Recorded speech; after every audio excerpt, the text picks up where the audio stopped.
After basically doing nothing for over half a month, I finally found it within myself to stop moping around and do a much needed life reset.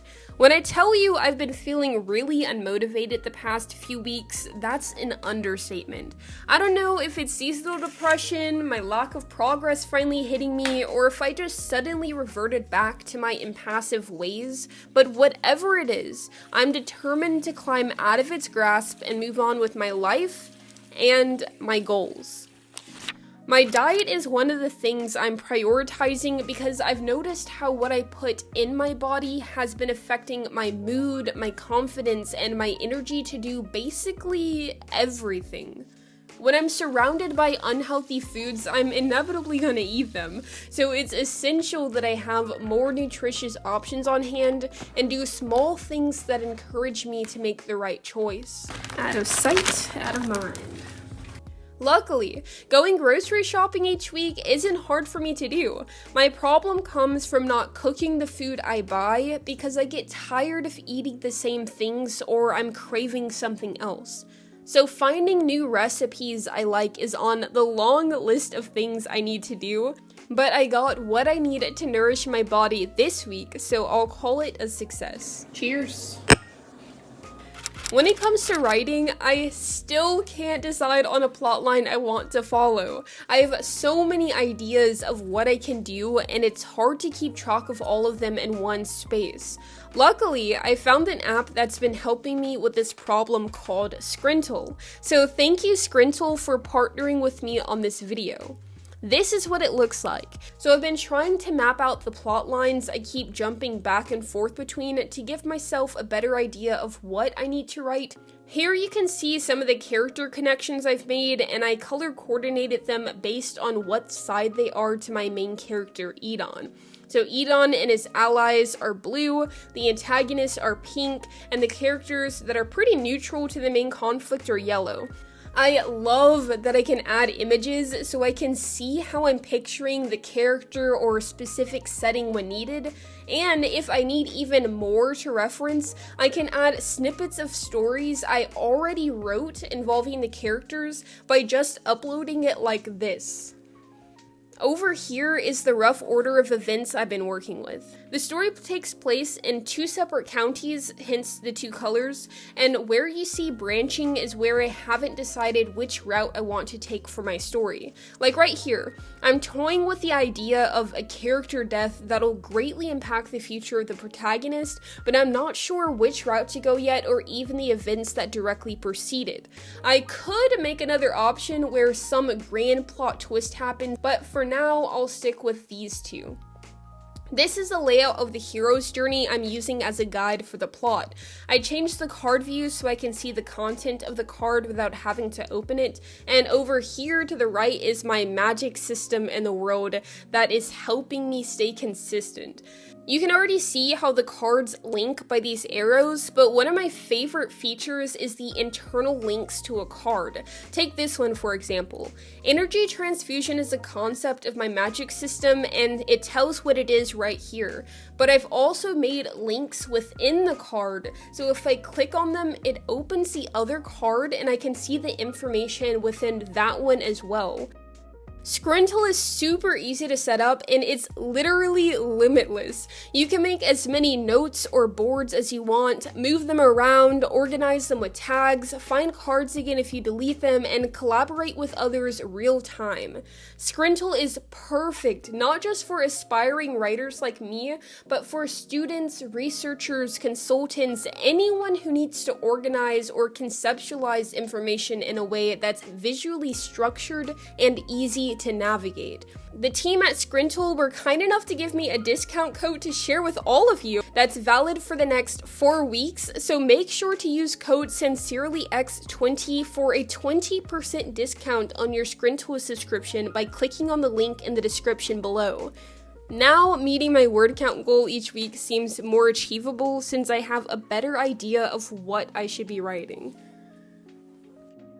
When I say I live a sedentary lifestyle, I mean I must have been a sloth in my past life. I'm an introvert that doesn't really get out much, so I've become one with my bed and couch. It's no wonder I don't have energy to do anything when I just lay around all day. It's as Newton always said, an object at rest will stay at rest unless acted upon by an external force. Exercising multiple times each week is another goal I'm trying to prioritize above many others because of how vital it is to my overall health and my mind. It's no secret that exercise releases endorphins, increases dopamine, and gives a little adrenaline boost which improves your mood. But I'm still trying to accept this fact since at the moment, it kinda sucks. Yep, still only one. I'm looking forward to the day that I stop dreading exercise, and since there's a plethora of ways to get my body moving, I just need to find one that I enjoy the most and stick with it. I've been really tempted to just impulse buy some workout outfits as if that'll magically make me get up and exercise each week. I mean, look at these. Why are these so cute? But I'm an avid believer in the fake it till you make it motto. So if you want to be a healthy person who's active consistently, then you have to show up like a healthy person ready to be active consistently. Oh crap, I think I put too much. I notice I tend to overeat when I'm not actually focused on my food. Because I'm more focused on whatever I'm looking at on my phone or watching on the TV, I don't account for what or even how much I'm eating. As a result, I want to start meal prepping because this should help a lot with portion size control. I tend to eat more than I should in general, so separating out what I make into designated containers seems like it'll help this problem. Knowing what I plan to cook throughout the week also ensures that I use everything I buy and prevents me from impulsively ordering out. I always make the excuse of not having anything to eat, even when there's food in the fridge, just because I don't feel like cooking something I wasn't planning to. So I plan to be more mindful of my meals moving forward since they are a foundation of one of my goals and because they can impact all others. This turned out really good. With my body fueled and full, I can sit down and focus on studying. I know I haven't been doing as much as I could to learn Spanish, so I want to make my study sessions more structured. Along with learning new vocab words, I want to start reviewing the grammar rules and different tenses so I can actually form sentences.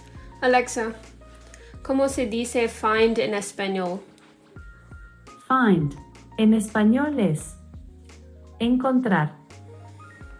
I really want to be able to see my progress as the months pass, so I think I'm going to find a book or a TV show in Spanish that I can roughly gauge my comprehension with each week. Overall, I need to incorporate the language more in my everyday life, so if any of you have been successful in learning a language, definitely let me know what's worked for you. But it's not just a language I'm trying to learn. I aim to learn more about myself. Although I've been on this earth for 23 years, I've never really taken the time to dwell on why I do the things I do or the consequences of my actions until recently. This is the first time in my life that I've actively sought to steer my future in the direction that I want it to go. I'm slowly trying to build better habits and break the ones that have been holding me back. And it's been hard. Not because the tasks I need to do each day are difficult, but because I'm trying to go against everything I've been for years. Deconstructing an identity you've internalized to make room for a completely opposite one is a slow and error-riddled process. Change must come from your environments, mindsets, and actions to put you on the path towards success. When you get off track, reset things and start again. And again. And again. Do this however many times is needed until it becomes easier, because it will get easier. If any of you guys are interested in sitting down, setting goals, making weekly schedules, or just reflecting on how your journeys are going, I'm doing a live stream this Friday, December 1st at 11 a.m. Central Time, so feel free to drop in if you feel like it. And don't forget, if you're interested in Scrintal, use code SincerelyX20 through the link in the description down below for a discount. And remember, every day is a new start. Take a moment to reset your space, your mindset, and your goals when you find yourself in a slump. I hope you guys have a productive week, and I'll see you on Friday.